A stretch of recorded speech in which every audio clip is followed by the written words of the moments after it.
nafasi ya kuwaletea neno la siku ya leo. Bwana Yesu apewe sifa. Tutaanza na maombi na najua Bwana Yesu atatubariki. Mungu Baba yetu uliye juu mbinguni, tunakushukuru asubuhi ya leo. Tunasema ni asante kwa sababu ya neema na fadhili zako. Asante kwa ukuu wako Bwana. Asante Mungu Israeli kutuhifadhi, Mungu Israeli tangia Mungu Israeli mahali tulikuwa hapa. Asante Jehova King of all glory.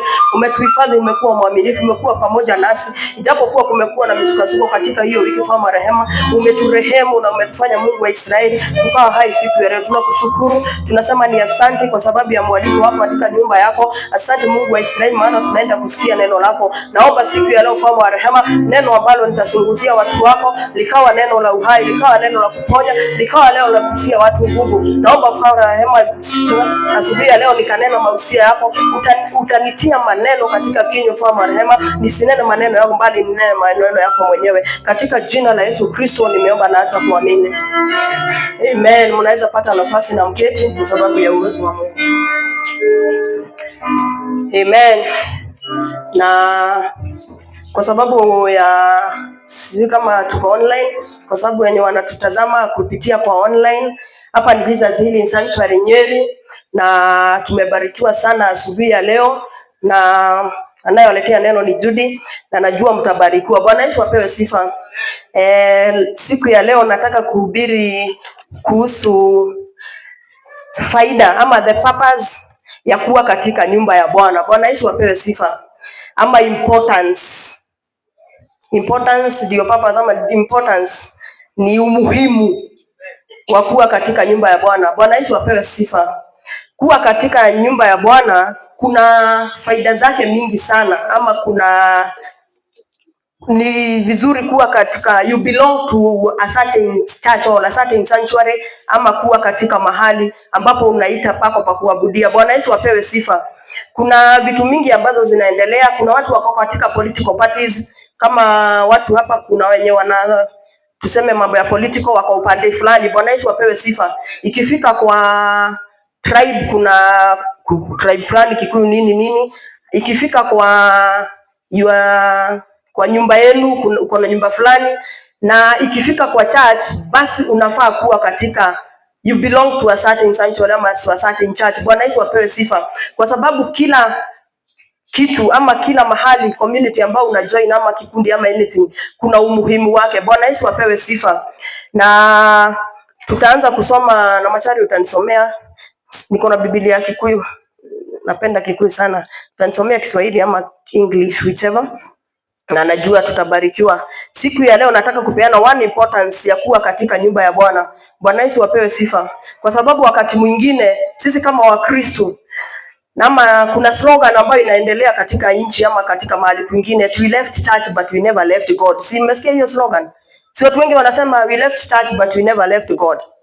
Kwa nini you leave church na useme you never left God? At least unafaa ku belong somewhere. Hatushuku eti uko na Mungu, kwa sababu Mungu yuko kila mahali. Bwana Yesu apewe sifa. Na unaweza muabudia kila mahali, lakini kuna umuhimu wake, kwa sababu kutoka tangia mwanzo Mungu alisema ajengewe kanisa. Unakumbuka mpaka wakati wa Moses, ndio tutasomewa from Exodus 25 verse 8. Bwana Yesu apewe sifa. Exodus 25:8. Mashari, ukifika hapa unaweza tusomea. Na leo tunaongea about the church, the physical location. Hii location, na tusemi about the church, ambayo inaambiwa mwili yako ni hekalu, sio hiyo. Leo naongelelea kuhusu the sanctuary of the location hapa mahali tuko hapa, Jesus Healing Sanctuary. Bwana Yesu apewe sifa. Tunaongea, acha tusome kama Exodus 25:8. Nao na wanifanyie patakatifu ili nipate kukaa kati yao. Endelea. Nao na wanifanyie patakatifu ili nipate kukaa kati yao. Sawasawa na haya yote ni kuonyeshana mfano wa maskani na mfano wa vyombo vyake vyote, ndivyo mtakavyo vifanya. Okay, unaweza soma 25 verse 22 tena. The same Exodus. Nami nitaonana nawe hapo. Nami nitaonana nawe hapo. na kuzungumza nawe pale nilipo juu ya kiti cha rehema. Okay, fika hapo. Kati ya hao makerubi wawili walikuwa juu ya sanduku la ushuhuda katika mambo yote nitakayo kuagiza kwa ajili ya wana wa Israeli. Bwana Yesu apewe sifa. Na 25 ndio inasema Mungu anasema ajengewe mahali. Kwa hivyo kunafaa kuwa na mahali. Bwana Yesu apewe sifa. Okay, mnaweza abudu. Unaabudu kwako nyumbani, si ndio? Ninaamini kila mtu wako kila siku mnaabudu, mnaimba, mnaomba, mnafanya mambo katika nyumba yao. Lakini kwa nini Mungu aseme afanyiwe mahali specific? A sanctuary ama mahali ambapo mtu mtakutana, kwa sababu mahali hapo patakuwa mahali pateule. Bwana Yesu apewe sifa. Ndipo hapo inasema sanctuary is a holy place, ama unaweza andika it is a holy place. Physical location yenyewe it is a holy place. Bwana Yesu apewe sifa, kwa sababu kama tuseme mahali kama kuna mahali kunafanywa mikutano, kuna mahali kunafanywa mambo zingine, na huwezi sema mahali pale ni holy, kwa sababu kuna mambo zingine zinaendelea huko ambazo haziambatani na neno la Bwana. Bwana Yesu apewe sifa. Kuna mahali pengine kunafanywa uganga, huwezi sema hapo ni mahali holy. Bwana Yesu apewe sifa. Lakini hapa mahali ambapo tuko, the sanctuary of the Lord, hapa ni mahali pateule pa Mungu. Hapa ni mahali ambapo Mungu anaishi na tunaamini Mungu hapo hapa siku ya leo. Bwana Yesu apewe sifa. Kwa hivyo hiyo ni sanctuary is a holy place, the physical location. Hapa ni mahali pateule pa Mungu, na the second one is it is a dwelling place of God. Hapa ndipo Mungu, hapo Mungu anaishi mahala hapa. Hata kama Mungu hako mahali pote kama Biblia inaposema, basi hapa tunaamini uwepo wa Mungu na nguvu za Mungu zipo mahali hapa zaidi. Bwana Yesu apewe sifa. Naamini kila mtu akiingia katika nyumba ya Mungu kuna utofauti. Huu una feel, unasikia ukiabudia mahali pengine ama, lakini ukiingia hapa nyumba ya Mungu unasikia tu uwepo wa Mungu, unasikia the calmness, unasikia kumejaa nguvu na roho za mtakatifu hapo mahali hapa. Bwana Yesu apewe sifa. Ndiposa Mungu akaambia Musa ajengewe mahali ili wawe wanaenda kuabudu na kumsifia na kumfanyia hizo mambo zote ambazo Mungu anapenda katika mahali pake. Bwana Yesu apewe sifa. Basi kuna danger ama kuna hao ambao wanasema waliacha kanisa lakini hawajaacha Mungu. Bwana Yesu apewe sifa. Ni vizuri kuwa katika mahali, kwa sababu kuna danger ukiondoka katika kanisa ama mahali ambapo unanyweshwa na unalishwa kiroho. Kuna mambo ambayo hutapata huko nje, si ndio? Kama uko nje utatolea dhabihu zako wapi huko nje?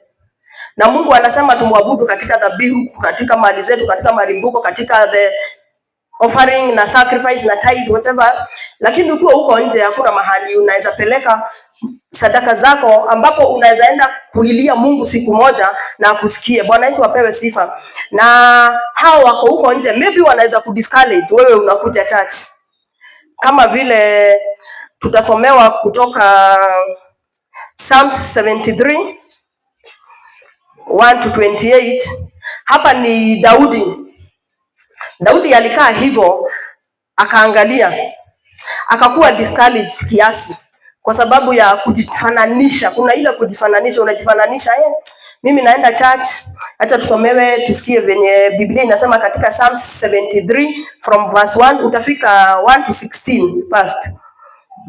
Psalms 73 mwenye hajaenda 1 to 16 first. Inasema hakika Mungu ni mwema. Hakika Mungu ni mwema wa Israeli. Kwa hao walio safi mioyo yao. Okay. Nami miguu yangu ilikuwa karibu na kupotoka, hatua zangu zilikuwa karibu na kuteleza. Okay. Maana niliwaonea wivu wenye kujivuna, nilipoiona hali ya amani ya wasio haki. Maana hawana maumivu katika kufa kwao, na mwili wao una nguvu. Katika taabu ya watu hawamo, wala hawapati mapigo pamoja na wanadamu. Hivyo kiburi kimekuwa mkufu shingoni mwao, jeuri huwavika kama nguo.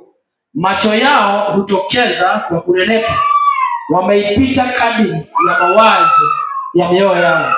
Hudhihaki, husimulia mabaya, husimulia udhalimu kana kwamba wako juu. Wameweka kichwa chao mbinguni, na ulimi wao hutangatanga duniani. Kwa hiyo watu wake hugeuka huko, na maji yaliyojaa humezwa nao husema, Mungu ajuaje? Yako maarifa kwake aliye juu. Fahamu ndio walivyo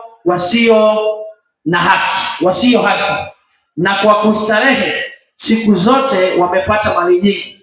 Hakika nimejisafisha moyo wangu bure, nimenawa mikono yangu kwa kutokukosa. Maana mchana kutwa nimepigwa na kuadhibiwa kila asubuhi. Kama ningalisema nitasimulia kama hawa, kumbe ningaliwadanganya kizazi cha wana wako. Nami nalifikiri jinsi ya kufahamu hayo, ikawa taabu machoni pangu. Bwana Yesu apewe sifa. Huyu ni Daudi, alikaa akafikiria mambo ambao watu wenye wako hamjui Bwana, watu wenye tunafikia through evangelism sahi, watu wenye maybe walienda wakaacha church, kama hivyo walisema waliacha church but hawakuacha God, so wakatoka huko nje. So Daudi akakaa akafikiria, akaona hata wewe siku hii ukiangalia huko, hata ni rafiki yangu mwingine alikuwa akanipea hii story John, nikapata hii verse na nikapata hii andiko. Alikuwa ananiambia tumekuwa tukifanya kazi, niko na duka, hakuna customers, lakini namlilia Mungu, naetoa tithe, nafanya mambo yote na kuwa disappointed kama biashara. Kama siku hizi kuna watu wako disappointed kwa sababu vile kunaendelea. Lakini akaangalia upande mwingine, akanipea mfano wa mtu fulani, ananiambia lakini unaona kama mtu fulani hata anapinga Yesu, lakini mambo yake bado inaenda imenyooka. Bwana Yesu apewe sifa. Alikuwa anajilinganisha, akaniita siku moja akaniuliza, Judy, nafikiri sijui venye unaweza ni encourage. So nikampea hii andiko, na ndio hiyo andiko nimesema hata mimi nishie na nyinyi, at least mkuu encourage. Bwana Yesu apewe sifa.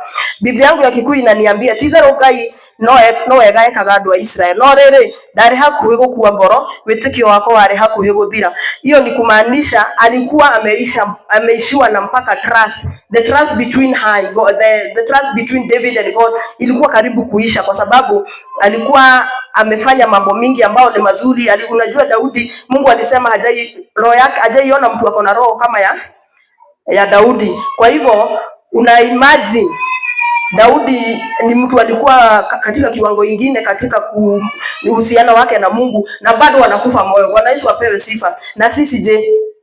Lakini anasema adwariate aligwagira adwariate hata nisome kwa English, for I was envious of the foolish. Bwana Yesu apewe sifa. Anaita hao watu ambao wanaringa, ambao wanafanya mambo bila kufuatilia mambo ya Mungu, anawaita the envious. When I saw the prosperity of the wicked. Bwana Yesu apewe sifa. Si vibaya kupata mali, na kila mtu anatafuta mali. Bwana Yesu apewe sifa. Lakini ukipata hiyo mali, unafaa ukue ukijua ni Mungu aliyekupa hiyo mali. Bwana Yesu apewe sifa. Kwa hivyo ukipata hiyo mali, unafaa urudie kwa at least unakumbuka Mungu na unaenda katika njia zake. Lakini hapa inaonekana hawa walikuwa aliita foolish kwa sababu walikuwa wameprosper, lakini hawakuwa wanamjua Mungu, hawakuwa wanaenda kwa njia za Mungu. Bwana Yesu apewe sifa. Alikuwa anasema for there are no banks in their death, but their strength is firm, and they are not in trouble as other men. Bwana Yesu apewe sifa. Alikuwa anajifananisha, akaona ni kama hawateseki kama yeye, lakini kusema kweli hakuna mtu ateseki. Bwana Yesu apewe sifa. Lakini kwa ambao wanamjua Mungu, at least wanavumilia. Mnavumilia kwa sababu unajua siku moja Bwana atakuelea, Bwana atakuja kushikilia. Bwana Yesu apewe sifa. And therefore pride compasses them above as a chain. Wamejifunga metete mweteo tamogathe, wanavaa kama mkufu kwa shingo. Bwana Yesu apewe sifa. Hiyo ni the people ambao wako na mali lakini they are boastful, ambao wanafinyilia watu, ambao wanaona si kama Mungu aliyewapea hiyo mali. Bwana Yesu apewe sifa. Kwa hivyo wanaendelea tu kukaa katika sin, wanaendelea tu kutenda dhambi, wanaendelea tu hata kama wako na hiyo mali yote, hawatambui uwepo wa Bwana katika maisha, hawatambui nguvu za Bwana katika hiyo mali yao na mambo yao. Bwana Yesu apewe sifa. Ndipo Daudi akasema they are corrupt and speak wickedly concerning oppression, they speak loftily. Mafaga goreme kunyiriria andũ arĩa angĩ. Kila siku hao watu alikuwa anaona hao watu wenye alikuwa ameona walikuwa tu wanafinyilia watu kwa sababu walikuwa na mali, kwa sababu walikuwa na nguvu, bila kukumbuka ya kwamba ni Mungu aliyewashikilia. They set their mouth against the heavens and their tongue walked through the earth. Siku hizi kuna watu wanasema mpaka hakuna Mungu. Bwana Yesu apewe sifa. Wanasema hakuna Mungu, hakuna nguvu za Mungu. Ni kama hao ambao wana speak against the heavens, wanaongea ubaya ama the opposite of whatever we are preaching, the gospel of God, the heavens and earth, uzima wa milele. Hao watu wanasema hakuna Mungu, so lakini they are rich.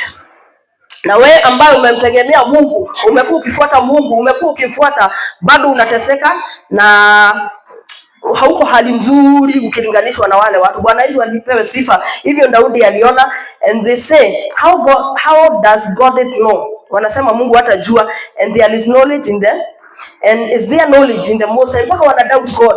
Wanauliza atajua aje? Kwa sababu hawatrust mpaka Mungu. Kuna watu ambao hawaamini mpaka Mungu. So wanasema hata Mungu hatajua hata akifanya makosa. Hivyo ndivyo wewe unajilinganisha na watu kama hivi. Daudi alikaa hivyo akajilinganisha, akaona ni kama hakuna Mungu. Verily I have cleansed my heart in vain. Umekuwa ukimtegemea Mungu, umekuwa mtakatifu, umekuwa ukifanya mambo ambayo Mungu anasema, and what my heart in innocence. Na umekuwa ukijiangalia hivyo, unasema unaona uko mkamilifu mbele za Bwana. Bwana Yesu apewe sifa. Kama vile unamlilia Mungu, unakuja unaomba msamaha, unaona tu uko mkamilifu mbele za Bwana. Behold, I should offend against the generation of my children. When I thought of this, it was too painful for me. Bwana Yesu apewe sifa.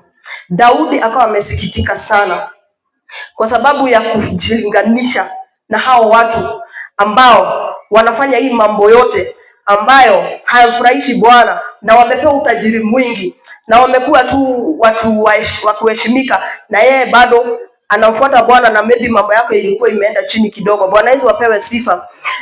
Nikalinganisha hiyo verse na verse nyingine iko Jeremiah. Tutafika hapo kwanza, tutakuja kuendelea.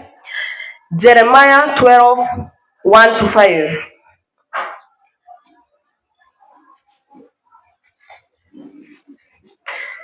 Mashari, unaweza nisomea Jeremiah?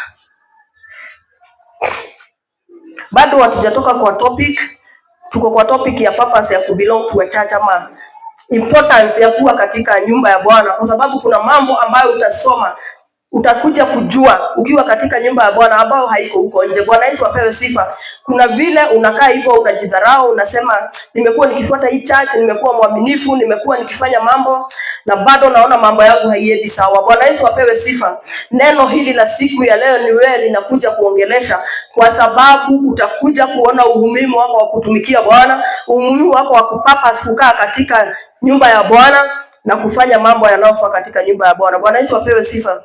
Tusome Jeremiah 12:1-5. Wewe mwenye haki, Bwana, nitatapo nawe, lakini nitasema nawe katika habari ya haki. Mbona njia ya wabaya kusitawi? Mbona wote watendao hila wanakaa salama?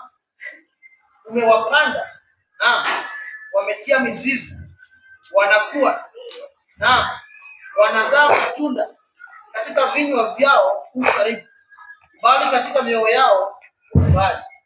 Lakini wewe Bwana wanijua, umeniona, umeujaribu moyo wangu, jinsi unavyokuelekea. Kama kondoo waendao kuchinjwa, uwaweke tayari kwa siku ya kuchinjwa. Hata lini itaomboleza nchi na kukauka majani ya nchi yote?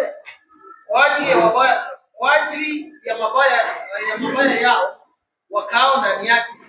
Wanyama wameangamia na ndege pia, kwa sababu alisema hatauona mwisho wetu. Ikawa umepiga mbio pamoja na hao waendao kwa miguu, nao wamekuchosha. Basi wawezaje kushindana na farasi? Na ijapokuwa katika nchi ya amani huu salama, lakini utafanyaje hapo katika kiburi cha Yordani? Bwana Yesu apewe sifa. Huyu naye ni Yeremia, bado anajikompea tu. Anasema, righteousness thou, O Lord, when I plead with thee.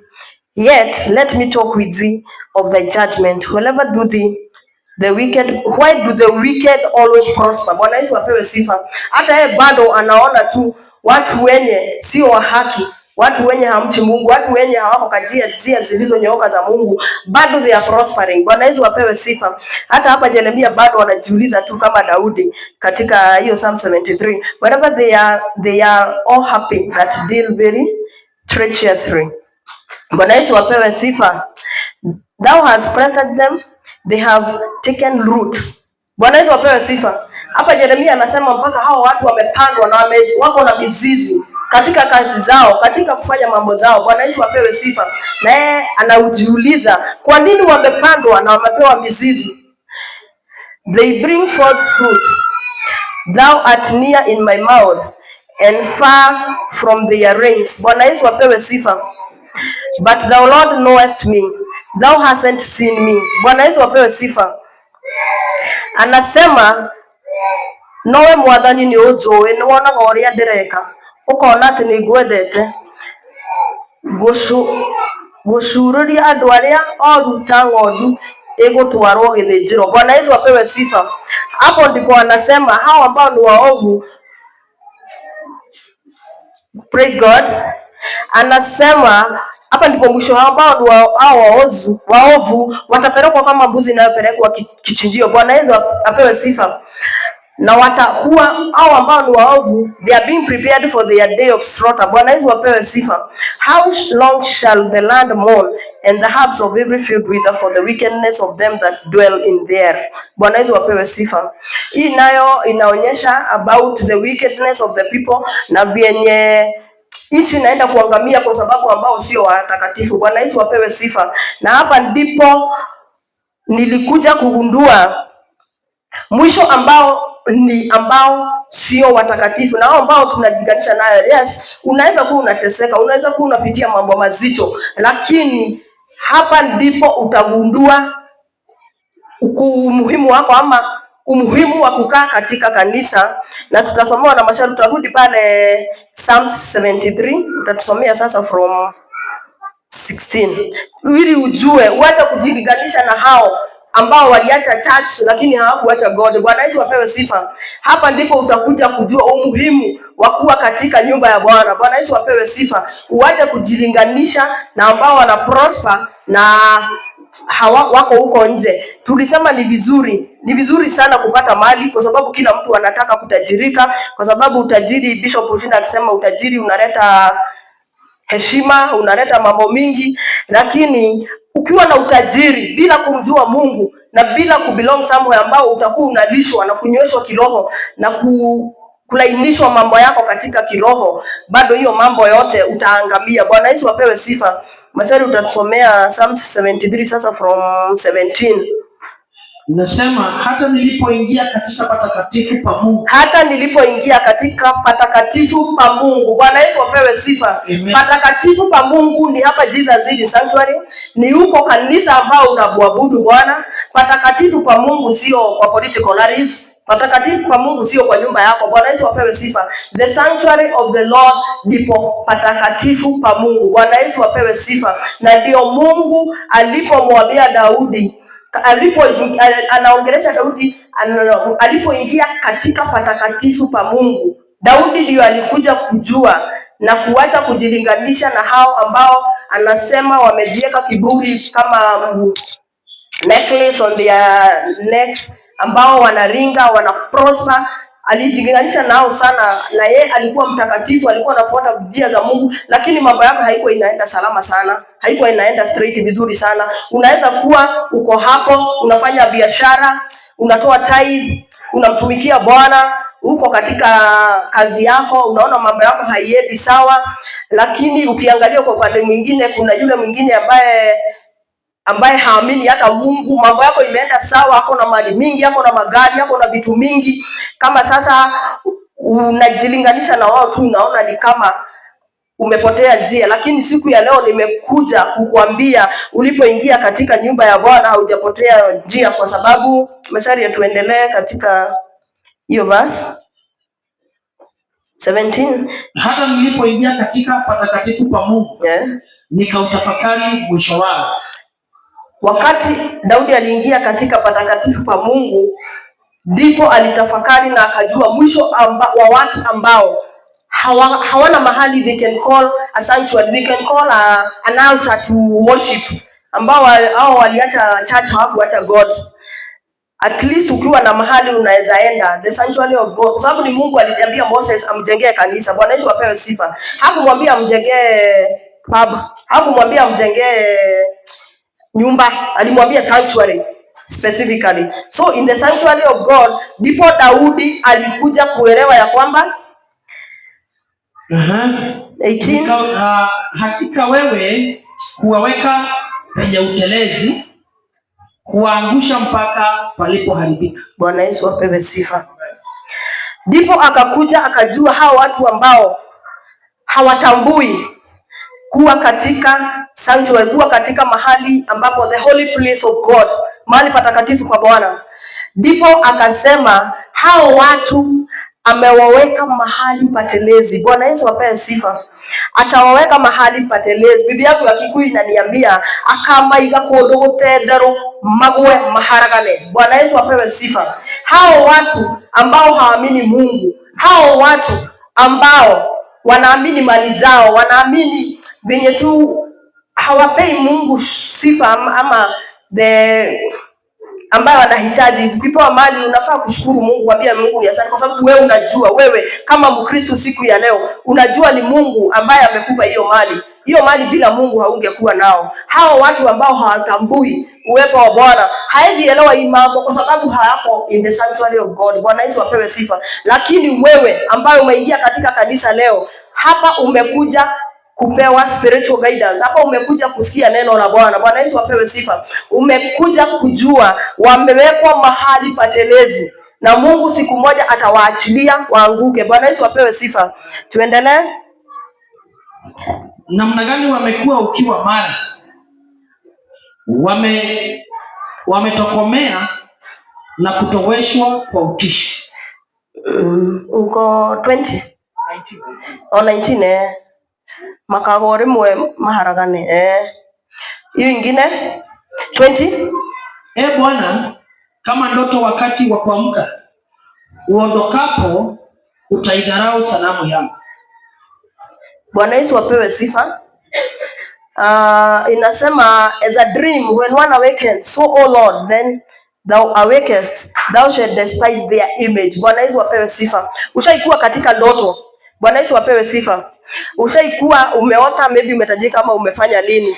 Hivyo ndivyo Bwana anasema. Hivyo ndivyo Daudi alikuja kuelewa. Lakini hii mambo hakuelewa akiwa huko nje. Bwana Yesu apewe sifa. Daudi alielewa hii mambo wakati aliingia katika in the sanctuary of God.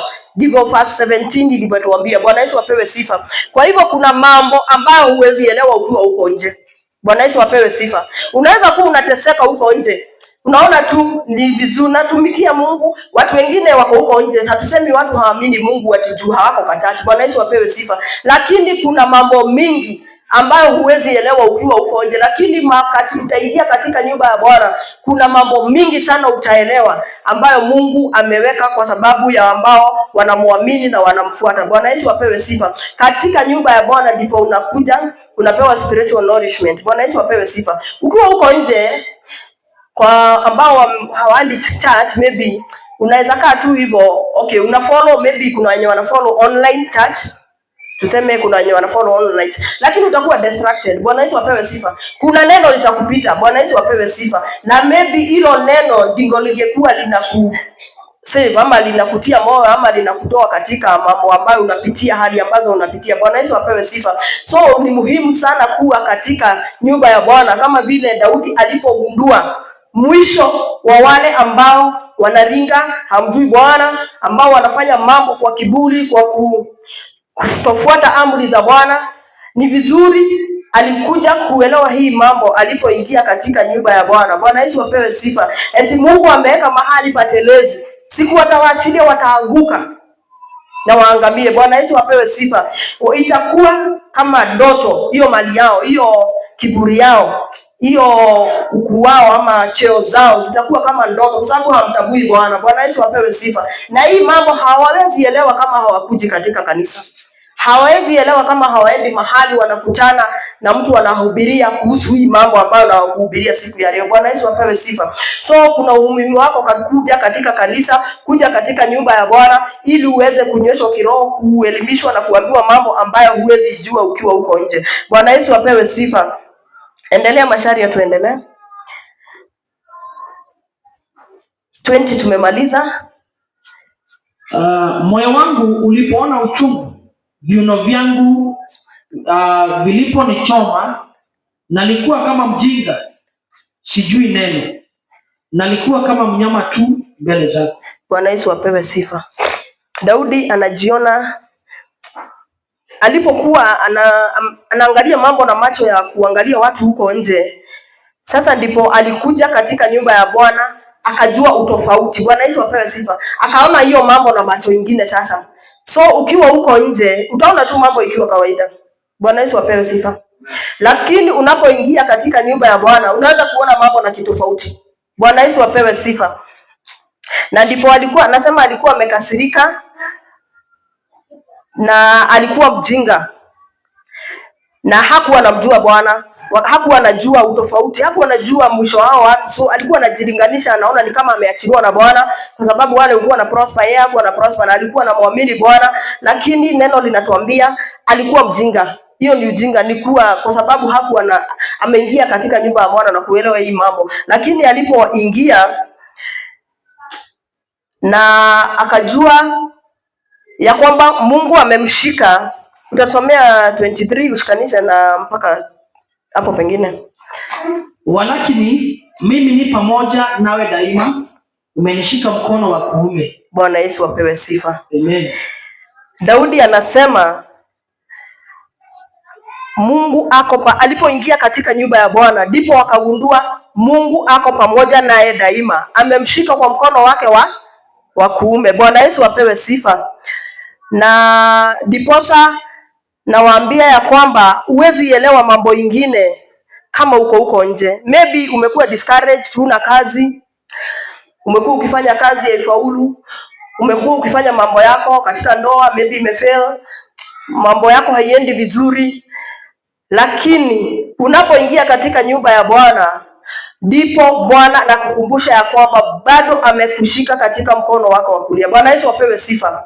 Wapendwa, ni vizuri kuwa na mahali ambapo unakuja, unatiwa nguvu, unatiwa moyo, unakumbusha kwamba bado Mungu hapo, bado Mungu amekushika, bado Mungu ako pamoja na ijapokuwa unapitia mambo na unajilinganisha na wengine, unaona ni kama bado wamekushinda, hata kama kufanya mambo, maybe your brothers, your sisters, ama your friends wako mbele kidogo, wewe uko nyuma.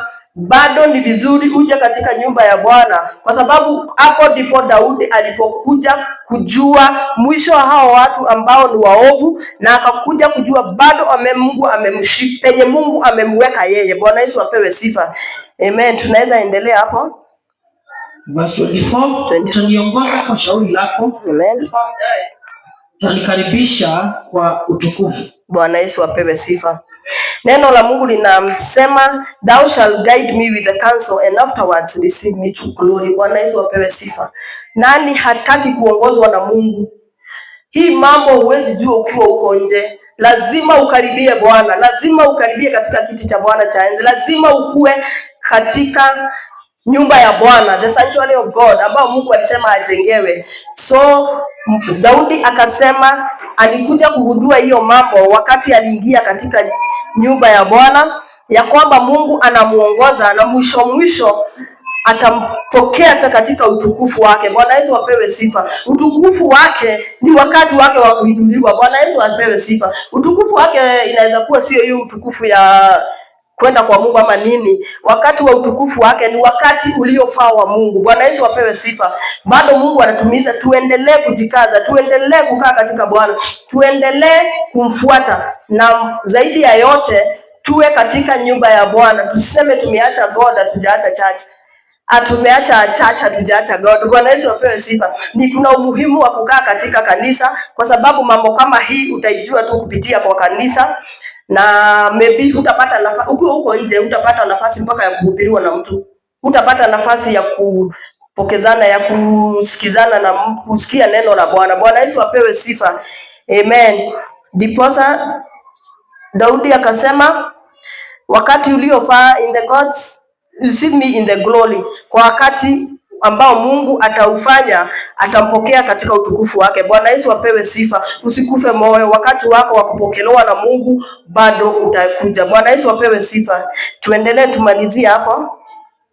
Verse 25, ni nani niliye naye mbinguni, wala duniani sina cha kupendeza ila wewe. Mwili wangu na moyo wangu hupunguka, bali Mungu ni mwamba wa moyo wangu na rehema yangu. Amen. Biblia yangu nisome ya whom have I nake kuigoro tiga. Bwana Yesu apewe sifa. Daudi anajiuliza, na kila mtu anafaa kujiuliza, nani mwingine tegemeo lako isipokuwa Bwana? Bwana Yesu apewe sifa.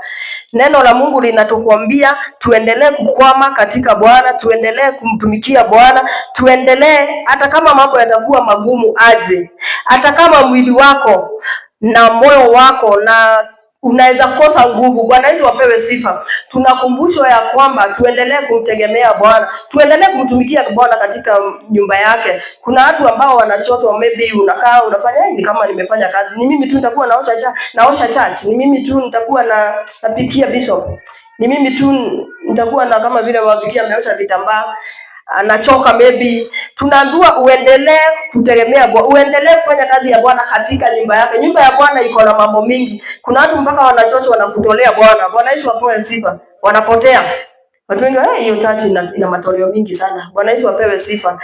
Na maybe watu wengine ndipo ikafanya mpaka wa left church. Lakini kwa kila kitu kiko na gharama yake. Bwana Yesu apewe sifa. Na kwa hivyo nahimiza watu ambao wako huko nje waje, ili tushirikiane, tupeleke hii huduma, tupeleke mambo ya Mungu na tushirikiane kueneza injili katika Kristo Yesu. Bwana Yesu apewe sifa. Acha tumalizie, tumebakisha two verses tumalizie. 27, maana wajitengao nawe watapotea, umewaangamiza wote waliokuacha wewe. Bwana Yesu apewe sifa. Si vizuri kujitenga na Bwana. Bwana Yesu apewe sifa. Ambao wanajitenga na Bwana, Bwana Yesu atasema mwisho wao wataangamia. Na ndiposa Mungu anatukumbusha tulipoingia katika nyumba yake, huku tu ndipo utapewa neno kama hii, huku tu ndipo utaambiwa mwisho ambao hawamwamini Bwana na the effect ya kumwacha Bwana. Bwana Yesu apewe sifa. Ukimwachia Bwana na yeye anasema utaangamia. Bwana Yesu apewe sifa. Tusomee verse 28. Verse 28, nami kukaribia Mungu ni kwema kwangu, fanya kimbilio kwa Bwana Mungu, ni yahubiri matendo yako yote. Bwana Yesu apewe sifa. Hii verse ya mwisho ndipo inatuambia Daudi alikuja akajitia moyo kwa sababu amekuwa mkia Bwana, amekuwa akisimama na Bwana, amefanya Mungu kimbilio lake. Bwana Yesu apewe sifa. Kama wewe na mimi ambao tumefanya Mungu kimbilio letu. Bwana Yesu apewe sifa. Na ndipo Daudi akasema amefanya Mungu kimbilio yake, na naye Mungu ameweka mpaka the trust. But it's God for me to draw near to God. I put my trust in the Lord that I may declare all his works. Bwana Yesu apewe sifa. Huwezi sema hakuna kitu Mungu amekutendea. Hata wenye hawaendi church wametendewa na Bwana. Bwana Yesu apewe sifa. Kila mtu ametendewa na Bwana. Bwana Yesu apewe sifa. Ijapokuwa mambo yako yako chini kidogo, ama vitu zako haziendi vile wewe ungetamani ziende, Bwana Yesu bado amekutendea. Bwana Yesu apewe sifa. Na ndipo nawahimiza siku ya leo watu waendelee kumtumikia Bwana katika kanisa, katika mahali wako, lakini muhimu sana ni kuwa katika mahali pa kuabudia kwa Bwana. Bwana Yesu apewe sifa. Kwa sababu ukiwa mahali ambapo mnakutana na brethren, mnaomba, mnafanya mambo na kuna utofauti, kuna mambo ambayo utaelewa ya ndani ukiwa mahali mnakutana kuomba, kufanya hata kama ni moja tamani, lakini tunaomba ukue katika kanisa ambao utakuwa unaabudia. Bwana Yesu apewe sifa. Kanisa sana sana tunaenda iko na vitu kama 5 hivi. La kwanza tunaenda worship, praise God, kuja kutukuza Bwana, kumwambia Bwana unastahili. Bwana Yesu apewe sifa. Sio kila mahali unaweza kaa hivyo. Okay, unaweza omba mahali popote, lakini ukiwa mahali ambapo kuna uwepo wa Bwana, hata unasikia tu Roho wa Bwana ni kama ameshuka ama kwa mahali pale. Kwa hivyo mahali pa kuabudia. Ya pili, you be ministered to. Unatoa neno kama siku ya leo. Kuna watu hawajasikia hili neno. Bwana Yesu apewe sifa. Hata kama wanaocha online, maybe wengine hawako mpaka online, wengine wako katika shughuli zao. Ndipo tunaambiwa tuwe mahali, a sanctuary, ambako it is a holy place of God, a physical location penye unaweza enda kuabudiwa. Unatafuta tu muda, unaenda kuhubiriwa. The other purpose ya church ni evangelism. Kama vile brother Naftali amekuwa akihimiza, kuna ile kikundi ya evangelism. Hiyo ni win souls for the Lord. Bwana Yesu apewe sifa. Hao ambao hawaendi church, hao ambao watafikiwa na nani? Watafikiwa na wewe ambao unaenda church, na uwaonyeshe huu muhimu. Uambie siku ya leo, hao ambao hawana mahali wanaenda kusikia neno la Bwana, unawaambia mwisho wao. Wewe ni wewe umetumwa uende uambie mwisho wao. Bwana Yesu apewe sifa. A place of fellowship. Mkishikana hapa sio tu mambo ya church, kuna mpaka mambo ya welfare huku, kuna mpaka ya mambo mengine, si ndio? So ukiwa katika church, somewhere you belong, at least kuna hiyo fellowship, kuna hiyo kushikana na watu. So umuhimu ya church na discipleship. Bwana Yesu apewe sifa. Hata Yesu alipoita wale the 12 disciples, walienda walikuwa nakutana mahali, si ndio? Walikuwa wanakutana mahali mpaka juu ya kutangaza neno, juu ya kuhubiri neno la Bwana. So siku ya leo nimekuja kuwahubiria ya kwamba watu wasiache church. Tunasema mliacha church sa Mungu acha God, kwa sababu it is in the Bible. In the Bible, since the days of the Old Testament, Moses aliambiwa ajengee Mungu kanisa, a sanctuary, mahali atakuwa anakutana na wao, wanaleta mahitaji ya. Huwezi enda kukutana na umbili eti kila mahali mnaenda kwa barabara mnakaa. Hapana, kuna mahali patakatifu kwa Mungu ambao unaletea mpaka Mungu mambo yako, analta wewe unaweza kuja kulilia Bwana wakati wako wa shida, na Bwana Yesu atakuja kukubariki. Tumesikia mpaka mwisho ambao hamuamini Bwana, mwisho ambao hawana mahali wanaweza ambiwa kuhusu mambo ya Bwana. Bwana Yesu apewe sifa. So nimekuwa na points kidogo ambazo nitashare na nyinyi about the church. A church is a place where we get insight beyond human limitation. Bwana Yesu apewe sifa. Tunapata insight. Wewe kuna vile unaona na macho yako, kuna vile unasikia na huko, hata unaweza sikia, lakini ukiingia kwa church kuna mambo ingine ambao unapata hapa ambao huwezi sikia huko nje. Bwana Yesu apewe sifa. That is an insight beyond human limitation. Bwana Yesu apewe sifa. Unaweza kuwa unalimitiwa mpaka na time, hautapata nafasi ya kwenda, lakini Sunday ama ile siku unaenda church, at least you get to hear the word of God. Bwana Yesu apewe sifa. It is a place of blessing. Bwana Yesu apewe sifa. Penye Mungu amesema ameshika ambao wanamwamini kwa mkono wake wa kulia. Bwana Yesu apewe sifa. Umepewa hiyo baraka ya kushikiliwa na Bwana. Bwana Yesu apewe sifa. It is finding a peace. It is a place where you find peace, you find freedom, deliverance. Bwana Yesu apewe sifa. Na unakaa bila uoga. Bwana Yesu apewe sifa. Daudi alipoingia katika nyumba ya Bwana, aliondolewa ile uoga, aliondolewa ile ni doubt ya wale wanabarikiwa na mimi namfuata Bwana, ni bado mambo yangu haiendi vizuri. Alipoingia katika nyumba ya Bwana, alipata kuwekelewa ya kwamba Bwana amemshika katika mkono wake wa kulia, na hao ambao alikuwa naonea wivu, ambao mjui Mungu, ambao hawajaingia katika nyumba ya Bwana kuelewa hii mambo, wamewekwa mahali patelezi, na Mungu anaweza waachilia wakati wote na waanguke. Bwana Yesu apewe sifa. Siku ya leo naamini mmebarikiwa na nimeheshimika sana kuwahubiria, na Mungu wa amani awabariki sana. Amen.